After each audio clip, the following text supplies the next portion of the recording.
Kenyan politics is full of many surprises. For instance, just have a look at this poster that's currently in circulation, and I quote. At the top left, you can see the DCP party logo and the slogan Skiza Ground. And then you can see here, Pastor Dorcas Rigathi, Governor, Nyeri County 2027. At the bottom, it reads, Maitu wa Nyeri. And you can see Rigathi also featuring in this poster. So yeah, I think Pastor Dorcas is going for the Nyeri gubernatorial seat. Now in this video, I want us to look at some of the justifications behind Pastor Dorcas contesting and also some of the drawbacks of the same, if any. And so with no further ado, let's get after it. Now reason number one why I deem it okay for Pastor Dorcas to contest is the fact that Ruto himself has brought this culture upon us. We are now used to the phenomenon whereby when a politician dies, the wife or children take over. Look at the late Ongondo Were. His son Boyd Were is now the MP. Again, when Joanna Ngeno died, his wife was offered to contest, although she politely rejected it. What a gentle woman. When Raila died, Ida Odinga was given a job at UNEP. So even after Rigathi died a political death via impeachment, it is high time Pastor Dorcas gets the green lights to enter politics, and you can also have one or the two sons both introduced into the arena. And no one, especially from the side of the Linda Tumbo group or rather Kenya Kwisha, should be coming out to say anything negative about this. You have set the precedent. Ongondo Were dies, munaleta kijana yake Boyd Were hata kabla ajifunze kupeana speech. Joanna Ngeno dies, you want to go and give the wife. It's just that the wife ni mtu wako na hekima. She politely said no. She understands she was married to a politician, but she is not a politician, nor is she interested. So, if Dorcas Rigathi wants to enter the arena, so be it, the precedent has already been set. Now, the second reason why I believe she'd do a good job is the fact that, if we do the math, Rigathi fought drugs very well. That was up until Ruto brought in the two Unga ministers who flipped the script, and now drug abuse and all manner of things are in the country. And this of course happened after Rigathi was impeached. But despite his impeachment, Pastor Dorcas is somebody who can enter the vicinity and continue that good fight against drugs and drug abuse. In fact, she's on record going head to head with the phenom severally. Just listening to this. As a pastor, I don't know how many people I have buried. And I can tell you, even in my family, we have buried brothers out of this alcohol and drug abuse. And so when you see me standing here, I'm talking of something that I know. Please don't go there. I'm trying to get your brothers out of the gutters. I'm trying to realign their destinies and to take them back to their dreams and their hope. I don't want you to come and fill that space. That's why I am here. Because I love you and I don't want you in a casket. I don't want you dead.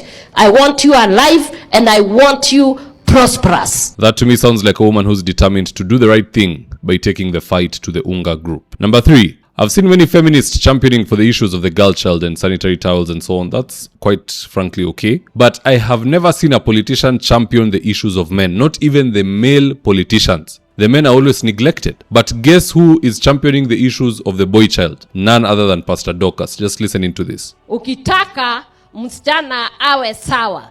Tukitaka familia iwe sawa. Tukitaka kanisa iwe sawa. Ni lazima to address mambo ya mtoto mvulana.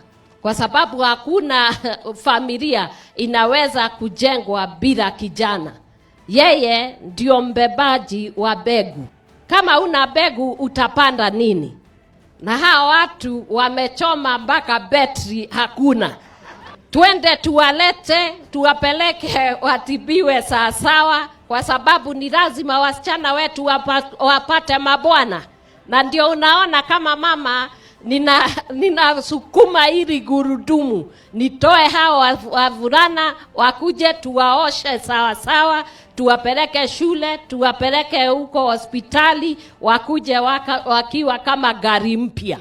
So at the end of the day, to us as men, this lady's political appeal is very high. Because the things finishing men is lack of employment, drug abuse. In fact, it just boils down to those two. There's nothing more. And she is constantly hammering down those two issues. If Pastor Dorcas is on the ballot, I can assure you 100% I will vote for her, because I feel for the first time, I've never even heard of any man defending the needs of the men. So that makes her very, very unique as a candidate and a politician if she chooses to go down that path. Now, the fourth advantage that Pastor Dorcas has is the fact that she is directly mentored by Rigathi, a former deputy president. You know, even in sports, when you look at boxing, there's a guy like Kazma Moto. He produced so many boxing champions, including Mike Tyson, because he knew what needs to be done from the first round to the last round, and he could read the opponent and tell you, do this, do that, go here, go there. Target the body, target the head. Switch from southpaw to this and to that. That is what Pastor Dorcas will be getting from Rigathi Gachagua. Wakijaribu kumuimpeach, it will be impossible. Been there, done that. Wakijaribu lolote ama chochote, Rigiji will be there to guide her. So she has a good base for mentorship. She has shown that she is very much interested in securing the boy child. She is fighting drug abuse and drug propagation, and she is a pastor. Huyu ni mtu ambaye atutarajii tutasikia mambo ya kickbacks, mambo ya sijui pesa, sijui watu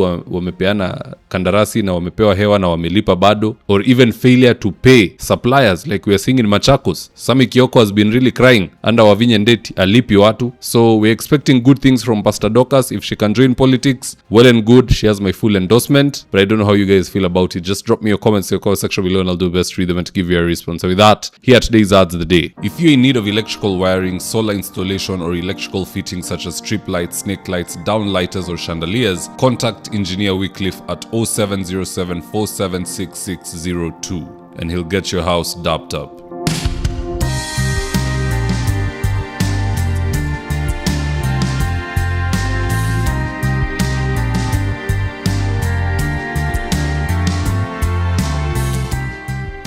Right now, I'm with my team headed to a client's house in Ruiru for consultation. That is to take measurements of the windows, go through our catalog with the client, and then once they decide on the color and the fabric they want, we'll get busy sewing, and at long last, the curtains installation will be on us. So if you're looking for curtains, shears, curtain rods, curtain accessories, reach out to Phoenix Curtains and Interior Decor and we will sort you out. Call us on 0724 414153. And if you're here for the first time, please go on and hit the subscribe button. And if you're watching for a different platform, just head on over to YouTube, search for David Wafula. Hit the subscribe button. You're going to be getting a ton of content of this nature. If politics is something you're passionate about, this is definitely the one channel that you really need to subscribe to.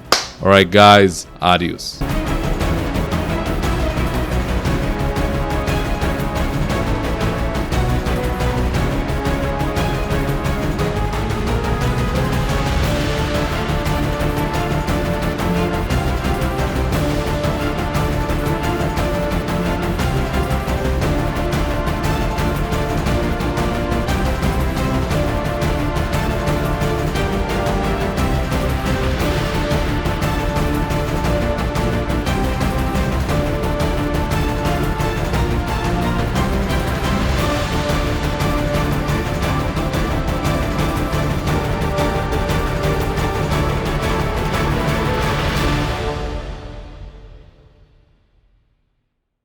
Thank you for choosing David Wafula as your primary news platform.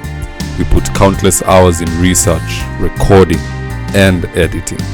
By showing up each and every day to watch our videos, you encourage us to generate more videos for the viewers. We are on a mission to inform, educate, and build a better tomorrow. To our thousands of followers in a world full of presidents, kings, and queens, you are the real gem. Adios.